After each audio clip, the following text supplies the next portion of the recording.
नमस्कार दोस्तों। Bloody vibes के आज के इस हैरान कर देने वाले बहुत ही ज़्यादा खौफनाक से अनोखे एपिसोड में हम लोग आप लोगों के सामने लेकर आ गए हैं सोहन और उसके दोस्त के साथ घटी हुई एक ऐसी खतरनाक भूतिया घटना की कहानी जिस सुनकर आप लोग अपने दांतों तले उंगलियां चबा लेंगे। आइए जिया की जुबानी जानते हैं कि मैं कौन सी घटना की बात कर रहा हूँ, जो किसके साथ ऐसी घट गई थी। भाई ये जो घटना घटी थी ना, आज से काफ़ी साल पहले घटी थी, यानी कि 2013 को। 2013 में क्या होता है कि जो सोहन है ना, वो और उसका बेस्ट फ्रेंड लल्लू, ये दोनों हमेशा से एक साथ ही रहा करते थे। और ये दोनों अपने गांव के पास में स्कूल था, उस स्कूल में पढ़ाई भी किया करते थे। और ये दोनों पड़ोसी भी थे, इसलिए इनको दोनों का बहुत अच्छा बॉन्ड था। लेकिन ये दोनों जो बच्चे थे ना, बहुत ही ज़्यादा मस्तीखोर थे। एकदम नेक्स्ट लेवल के हरामी बच्चे बोल सकते हो तुम, कि जो किसी को भी ऐसी तैसी कर दे, किसी गाँव में भी वैसे टाइप के बच्चे थे। बिल्कुल हर टाइम मस्ती करते थे, इधर उधर भागते रहते थे, घर वालों से लड़ाई करके भाग जाते थे, पैसे लेके भाग जाते थे। एकदम ही पागल टाइप के बच्चे थे ये। तो दोनों बहुत मस्ती करते थे। स्कूल भी इनको घर वाले इनको पकड़ के गोदी लेके छोड़ने के लिए जाते थे। इनकी जिंदगी मस्त यही सब करते हुए चल रही थी, कोई भी दिक्कत कोई भी प्रॉब्लम नहीं था। लेकिन हमेशा हमेशा ये लोग ना इंतजार करते थे कि हमारे स्कूल की गर्मियों की छुट्टी कब होगी। गर्मियों की छुट्टी ज़्यादा होगी तो ज़्यादा टाइम पास करेंगे, ज़्यादा मस्ती करेंगे और ज़्यादा भसड़ करेंगे अपने पूरे गांव में। ऐसा इनका हमेशा से रहता था। लेकिन इनके घर वाले चाहते थे गर्मी की छुट्टी हो ही ना, एक दिन भी इनको छुट्टी ना मिले, कि हमको इनको झेलना ना पड़े। लेकिन 2013 की बात है, इनके स्कूल की छुट्टी होती है। यही उस टाइम पे शायद 2 महीने या 1.5 महीने छुट्टी हुआ करती थी गाँव में। तो उस टाइम पे इनके स्कूल की छुट्टी हो जाती है। जब छुट्टी होती है तो जो सोहन था ना, उसको ना किताबें पढ़ने का बहुत शौक था। ऐसे पढ़ाई लिखाई वाली किताबें नहीं, भूतिया किताबें जो होती ना, भूतिया कहानियों की किताबें, वो उसको पढ़ना बहुत शौक था। उसके जो भी रिलेटिव्स थे, उसके कज़न थे, वो दूसरे शहर जाते थे तो उनसे बार बार बोलता था कि तुम लोग कोई भूत की नई किताब हुई तो खरीद के लेके आना। या अपने मम्मी पापा को बोलता था कि आप लोग मार्केट जाओ किताब खरीद के लाना। वो खुद भी खरीद के लाया करता था। इस टाइम पे वो लोग आई थिंक क्लास 9th में थे। तो ये लोग, जो सोहन था वो और लल्लू, सोहन के छत पे रोज शाम को या रात को लेट के मस्त भूतिया किताबें पढ़ते थे और रात में वहीं पे सो जाया करते थे। मस्त इनका टाइम पास चल रहा था। लेकिन एक दिन कहानी पढ़ते पढ़ते सोहन लल्लू को बोलता है, यार हम भूतिया कहानी तो इतना पढ़ते हैं, हमको इतना मज़ा आता है, हम इतनी भूतिया फिल्में भी देखते हैं, लेकिन तुझे क्या सच में लगता है कि भूत प्रेत पिशाच चुड़ैल ये सब दुनिया में होती है? लल्लू बोलता है, हाँ हाँ भाई, क्यों नहीं होती है, मेरे को तो पता है होती है। मेरे दादाजी ने बताया था कि उनको कैसे एक भूत ने दौड़ाया था। मम्मी ने भी बोला है भूत प्रेत होते हैं भाई, मैं तो डरता हूँ, मैं तो देखना भी नहीं चाहता उनको। सोहन बोलता है, नहीं यार मैं नहीं मानता, जो भी बोल मैं नहीं मानता। मुझे ऐसा लगता है कि ये लोग सिर्फ कहानियों में होते हैं, हकीकत में कोई भूत प्रेत होते ही नहीं है। तो लल्लू बोलता, नहीं नहीं यार, तो ज़्यादा बात मत करनी, तो आज रात में तेरे साथ में छत पे नहीं सोऊंगा, मुझे डर लगने लगेगा। सोहन बोलता है कि अगर भूत प्रेत सच में होते हैं तो आज रात में तू मुझे प्रूफ करके दिखा। तो लल्लू बोलता है, क्या प्रूफ करूं? मैं भूत बन जाऊं तुझे प्रूफ करने के लिए? मैं प्रूफ क्या करूं? तो सोहन बोलता है कि अपने गांव के बाहर वाले साइड में जो छोटा सा कब्रिस्तान है ना, वहां चलते हैं आज रात को। ऐसा बोलता है सोहन लल्लू को। लल्लू बोलता है, क्या बात कर रहा है? वो कब्रिस्तान में जहाँ पर बच्चे दिन में भी नहीं जाते हैं, बच्चे क्या बड़े लोग भी जल्दी नहीं जाते हैं, और जो बकरी वकरी चराने वाले होते हैं, जो भैंस वैस, वो लोग उधर जाने से बचते हैं। और तू बोल रहा है कि हम रात में इस वक्त पे जाएं? अभी रात के 9 बजे का टाइम हो रहा है। सोहन बोलता है, मैं 9 बजे की बात नहीं कर रहा हूँ, रात के 12 बजे निकलेंगे। लल्लू बोलता है, नहीं नहीं भाई, मैं एक काम कर, मैं हाथ जोड़ता हूँ, मैं घर जा रहा हूँ, तेरे को जाना है तू अकेले जा, मैं नहीं जाऊंगा। ऐसा सब बोलता है लल्लू। बोलता है, सोहन ऐसी बात है, बचपन की दोस्ती सारी यारी खत्म हो गई तेरी। अब बोल रहा हूँ कि भूत देखने चलना है, तू बोल रहा है नहीं जाएंगे। मैं डर रहा हूँ क्या? तू इतना फट्टू बन के मत रह। ऐसा सब बोलता है सोहन। एकदम लल्लू के बोलते ना कि बाजू में उसके दिल में एकदम वो पैदा कर देता है, जोश भर देता है कि चलेंगे भूत देखेंगे। लल्लू बोलता है, हाँ हाँ ठीक है, चल तो लेंगे, लेकिन मैं ना वो कब्रिस्तान के बाहर खड़ा रहूंगा, अंदर नहीं आऊंगा। तो सोहन बोलता, हाँ ठीक है, बाहर खड़े रहना, जो बाहर बेंच वेंच लगे ना 1-2, उसी एक बेंच पे तू बैठे रहना, और मैं अंदर से कब्रिस्तान के अंदर से कोई चुड़ैल भूत जो भी होगी उसको मैं देख के वापस आ जाऊंगा। और नहीं तो तुझे फ़ोन करूंगा, अपना फ़ोन दोनों लेके चलते हैं। मैं तुझे फ़ोन करूंगा तो तू दिखेगी भूत, तो तुझे फ़ोन कर दूँ, तू आके तू भी देख लेना, ऐसा वाला, जैसे कि कोई मेला देखने गए हैं वहाँ पे। तो लल्लू बोलता, हाँ ठीक है चलते हैं। तो ये लोग जैसे ही रात के 12:15 बजे का टाइम होता है, दोनों अपना अपना फ़ोन लेके दबे पाँव से, जो इनका घर था ना फर्स्ट फ्लोर का, उसकी सीढ़ी थी ना, उसके जस्ट इनके छत के पीछे वाले हिस्से में ऐसा ईंट का ना ऐसे ऐसा निकला था, ऐसा निकला बाहर साइड से था। तो उस पे ना ये लोग बचपन से ही उससे चढ़ जाते थे, उतर भी जाते थे।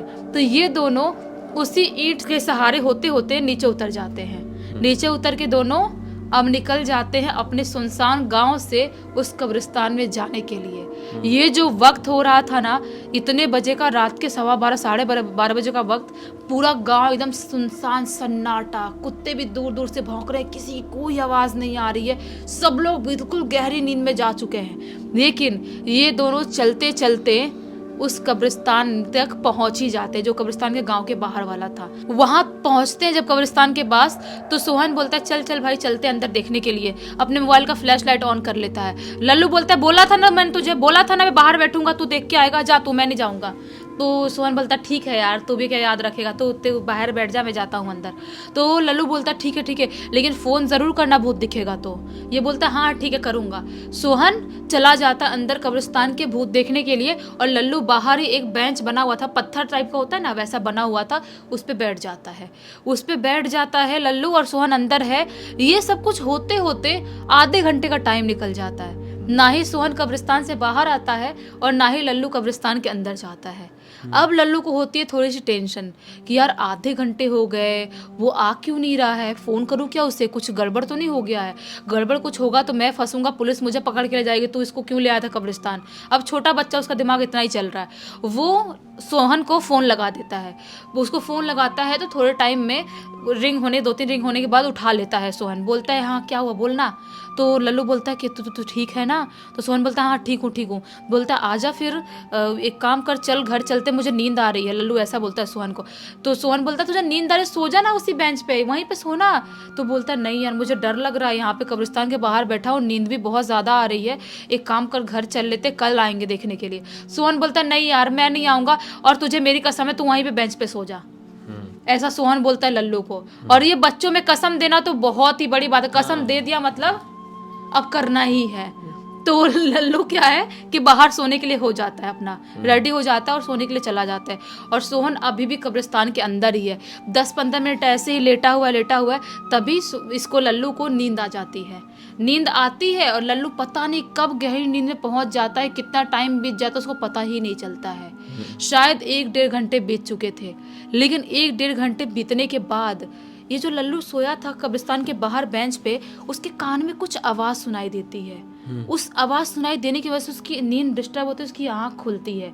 वो जो आवाज़ थी ना, जैसा कोई कब्रिस्तान में जो कुदाल होता है ना, उससे कुछ खोद रहा है कुछ, हाँ। बहुत जोर से कोई कुदाल से खोद रहा है, ऐसी आवाज़ सुनाई देती है।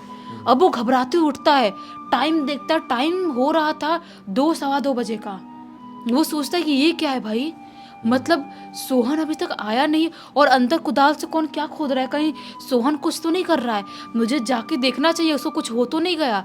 वो उठता है अपने बेंच से, और जो कब्रिस्तान जो अंदर जाने का गेट था ना, उसके बाहर से अभी अंदर एंटर करने ही वाला था, तभी उसे अचानक से उस कब्रिस्तान के बीचों बीच एक औरत दिखाई देती है। और जैसे इस औरत को देखता है वो दीवार के पीछे छुप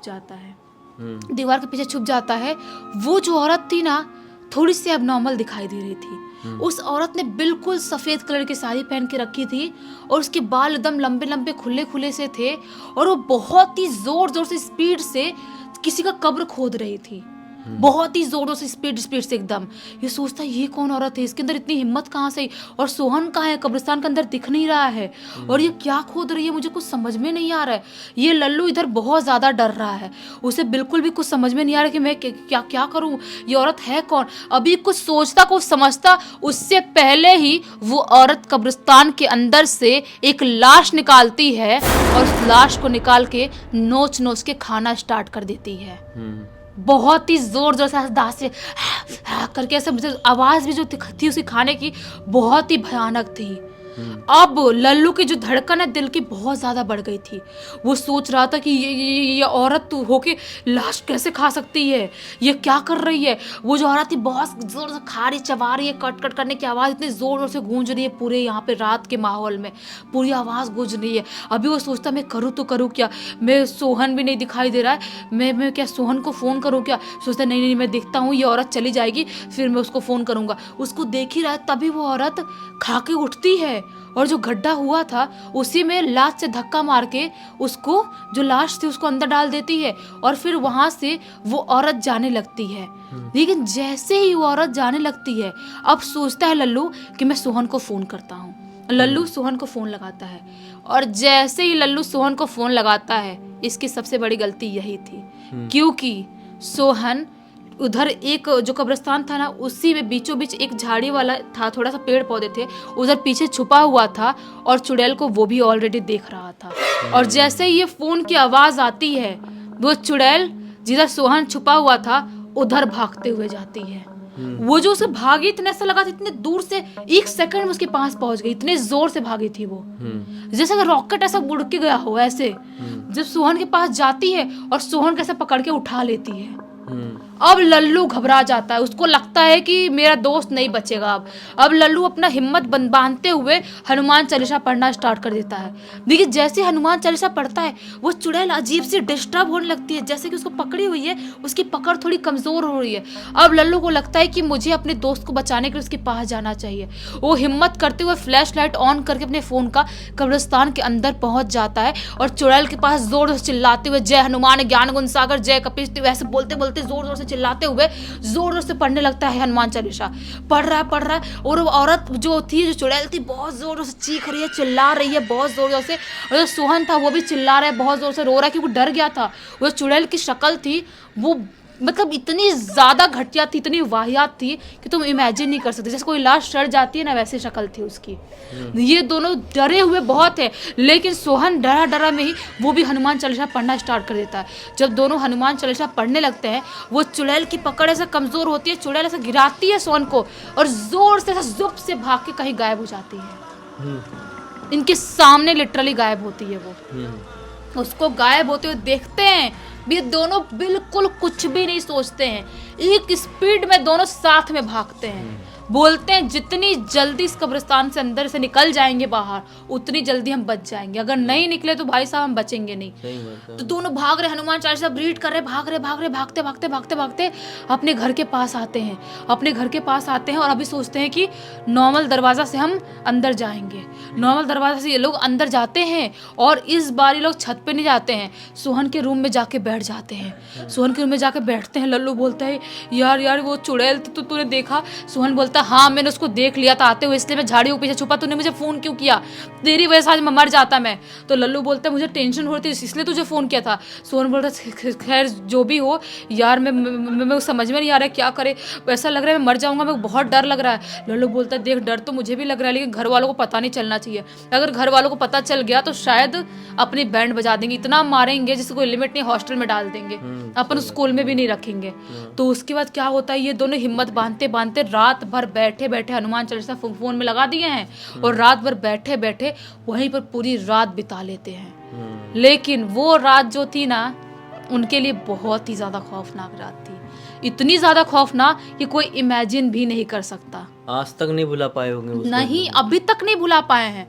मतलब वो सोचो उतने साल हो, 2013 से लेके अभी 2023 चल रहा है, इतने साल हो गए, उनको लगता है कि अभी तो हुआ तुम्हारे आंख के सामने, अभी तो हमने सब कुछ फेस किया था। और उनको यकीन भी हो गया कि हाँ भाई भूत प्रेत जैसी चीजें होती है दुनिया में, मानो या ना मानो होती तो है। इस घटना की जानकारी किसके थ्रू? उसने ही, लल्लू ने ही इंस्टाग्राम पे लिख के भेजा है।